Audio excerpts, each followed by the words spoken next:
नमस्कार, मैं हूं संजय शर्मा। आप देख रहे हैं 4 PM न्यूज़ नेटवर्क। मुझे अमित शाह जी की और मोदी जी की एक बात अच्छी लगती है, बहुत अच्छी लगती है। शरीफ हो, गुंडा हो, हत्यारा हो, बलात्कारी हो, अपने पास आ जाएगा तो हम शरण दे देंगे।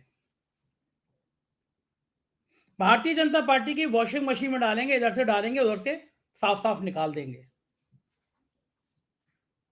पूरी दुनिया में देश के गृह राज्य मंत्री टेनी महाराज का विरोध हुआ। किसानों पर ट्रैक्टर चढ़ा दिया भाई ने, बेटे ने। गलती क्या थी? केशव मौर्य की सभा होनी थी, किसान नाराज थे, किसानों का आंदोलन चल रहा था, किसान धरना प्रदर्शन करने हेलीकॉप्टर पे हेलीपैड पे पहुंच गए। केशव मौर्य को मना कर दिया गया, मत आइए, नाराज हैं लोग।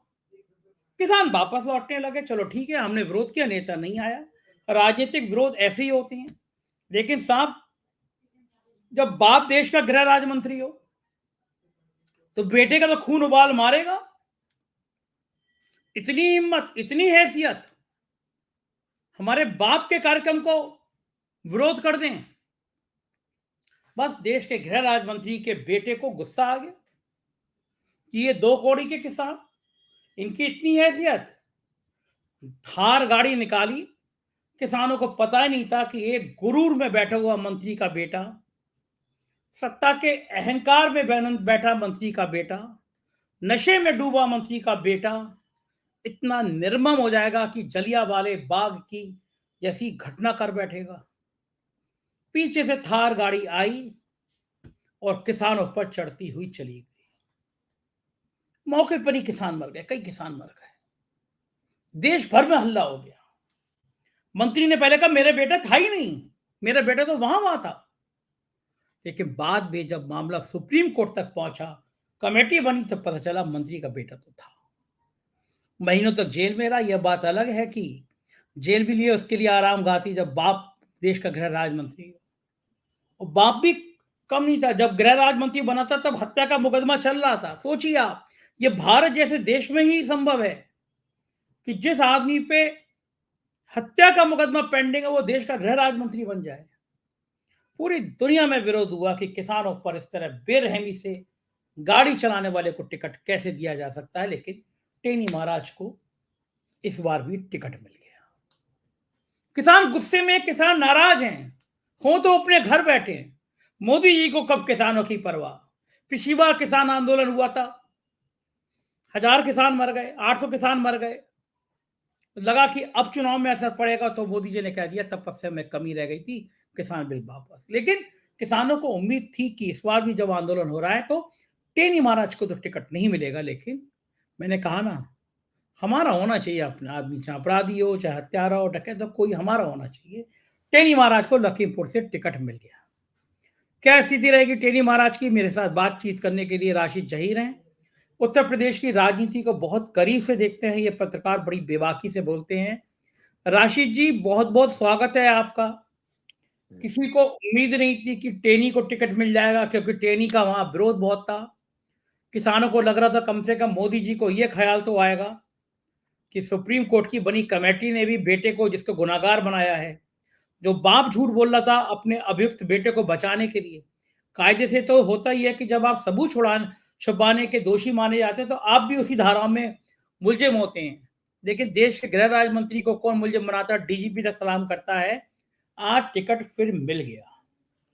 क्या माना जाए कि कोई चिंता नहीं है किसानों की, कोई चिंता नहीं है विरोध की। हमारा बंदा है तो हम टिकट देंगे। लेकिन इस बार क्या लग रहा है, लखीमपुर क्या इतनी आसानी से निकल पाएगा या फंस गए टेनी बाबू?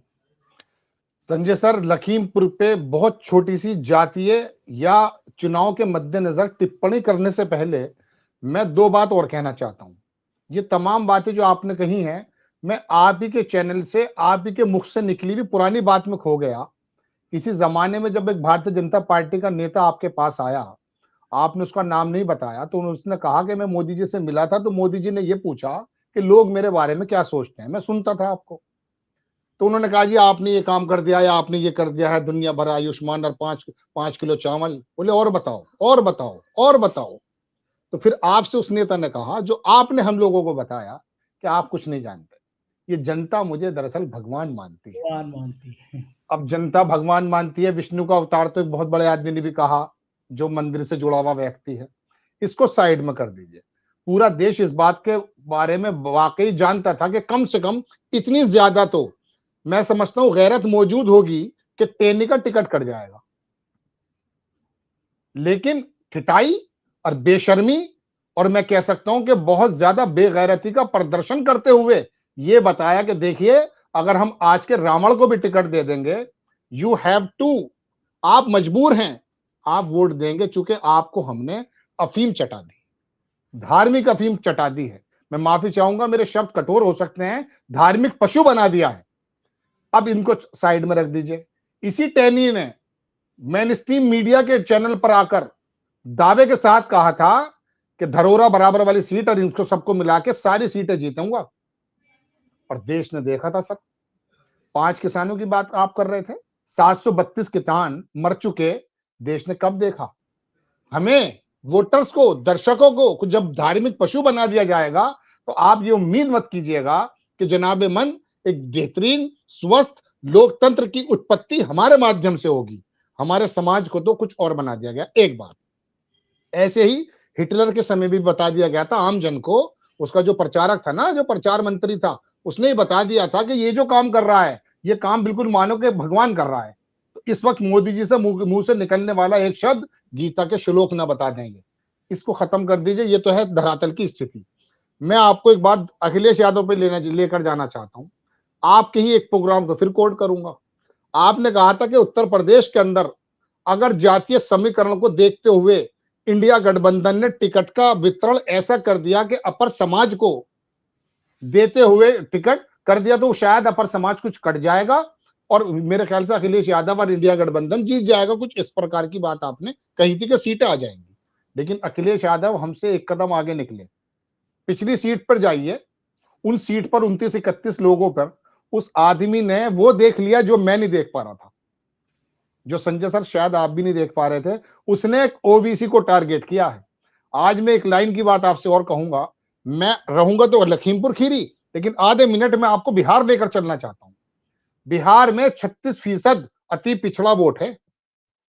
अति पिछड़ा 36% अति पिछड़ा वोट भारतीय जनता पार्टी को जाता है, और ओबीसी वोट जो है वो 23% है।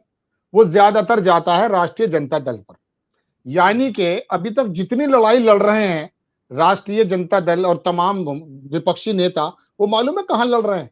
वो लड़ रहे हैं अपने 50% पे। अभी भारतीय जनता पार्टी का जो 50% वोट है, जिसमें 15%, 10% अगला है, 35% अति पिछड़ा है, उस पर तो सेंध ही नहीं लगाई किसी ने। अखिलेश यादव ने उन 29 टिकट पे गौर करिए। यहां जो उत्कर्ष वर्मा नाम का व्यक्ति आया है, वो आदमी बड़ा पकड़ वाला है। 9 लाख दोनों सीटों को अगर मिलाएंगे तो 8-9 लाख ओबीसी वोट मिलता है।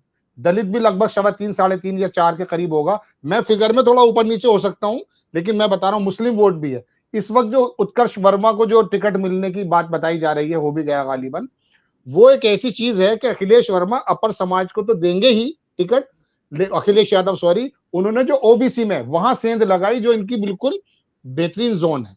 तो यहां पर टेनी ने हालांकि टेलीग्राफ में पिछले दिनों, अभी देखिए नेता बड़े पैसे वाले तो होते हैं सर, इनके मुताबिक लोग रिपोर्ट भी देते हैं।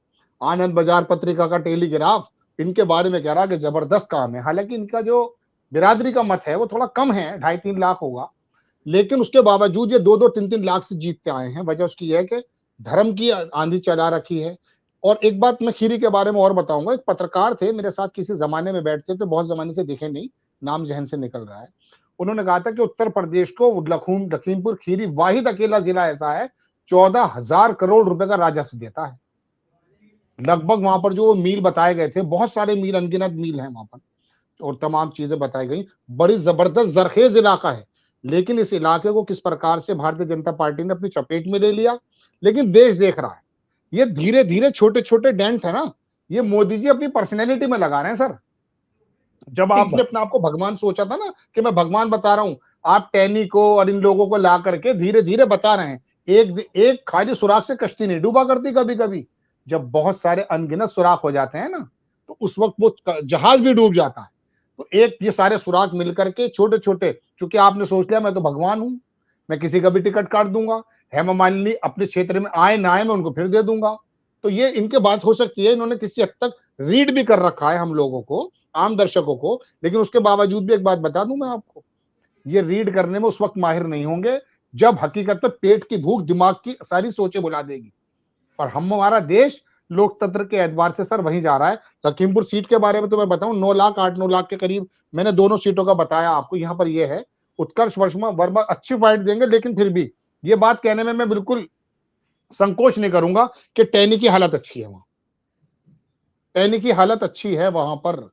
क्योंकि मैंने बताया ना आपको, हमारे वोटर्स को तो दरअसल दो वर्गों में बांट दिया गया। वो हमें हमेशा बातें होती हैं, उन्होंने बता दिया है कि साहब ये जो काम कर रहे हैं मोदी जी, ये तो कर रहे हैं राम राज्य लाने के लिए, और बाकी जितने भी लोग हैं, रवीश कुमार को रवीशुद्दीन कर दो, राशिद जहीर को कुछ और कर दो, ये सब एंटी नेशनल है।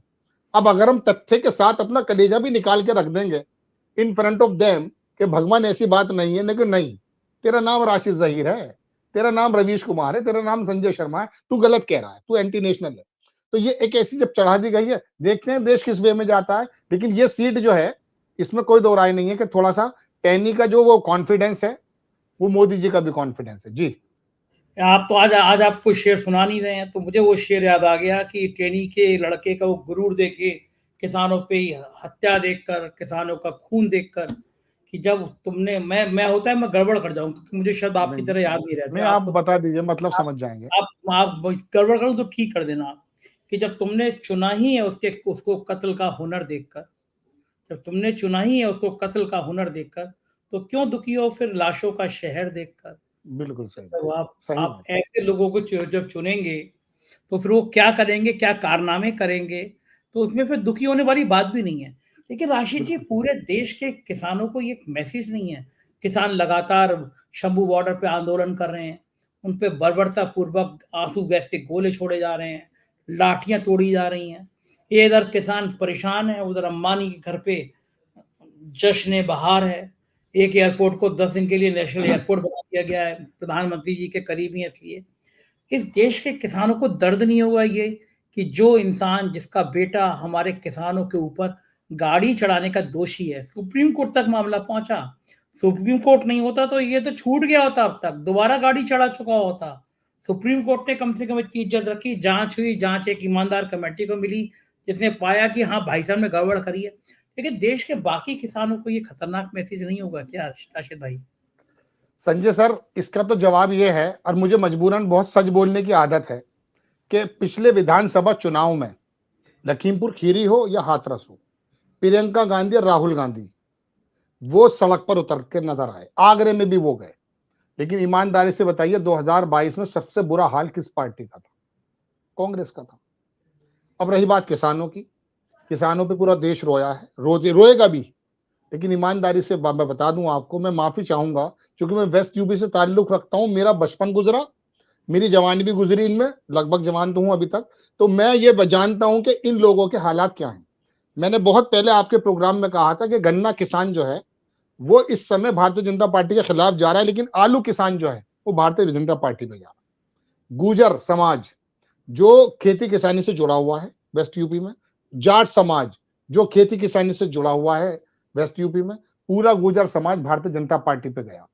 सबा नकवी एक बड़ी पत्रकार मेरे साथ थी, वो कह रही थी मैं गुजरों में गई हूं। अब मैं सोच रहा था मैं मेरठ में बैठा हुआ क्या भाड़ भोंक रहा हूं, मुझे दिखाई नहीं दे रहा कुछ भी।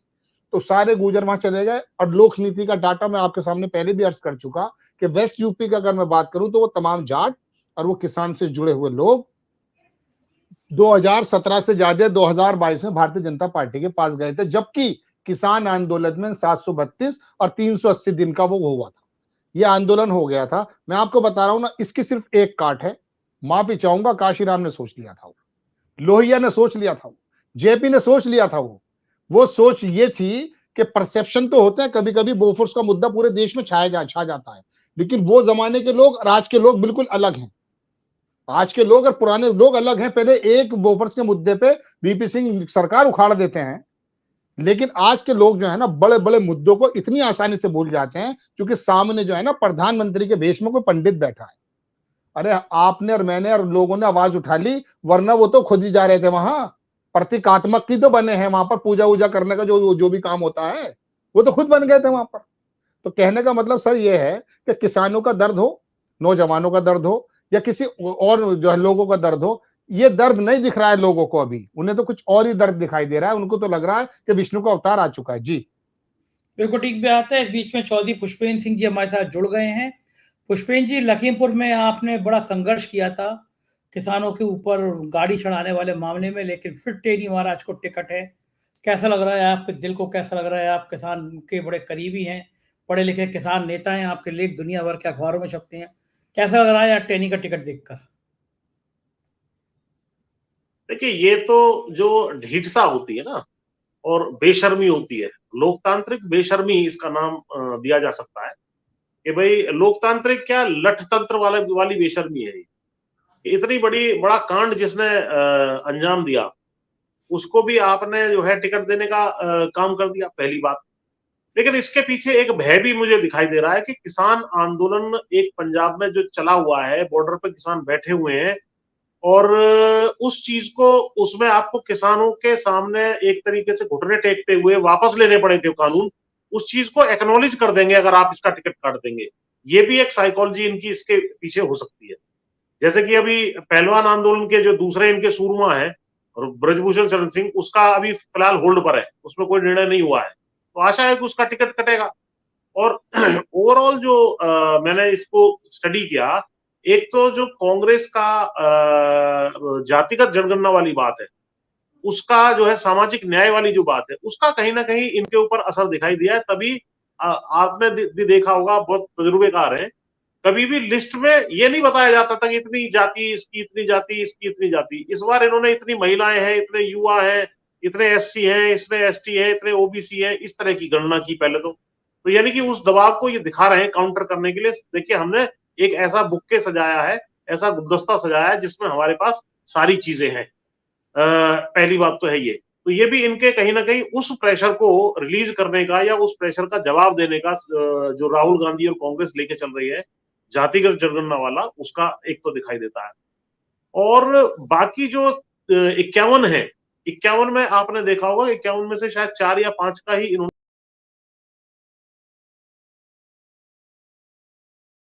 कि कहीं ना कहीं, नेट शायद जी कट गया।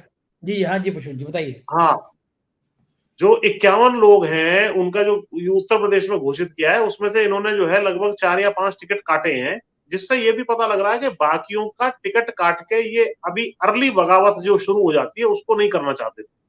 यानी कि ये घबराए हुए हैं, जो ये कहते हैं कि हमारा तो चुनाव चिन्ह कमल है, हमारा कैंडिडेट तो कमल है। इसका मतलब इनको मालूम है कि कमल चुनाव चिन्ह या कैंडिडेट नहीं है, उसके पीछे चेहरा भी है। अगर आपकी हिम्मत थी तो इन 51 में से टिकट काट के दिखा देते।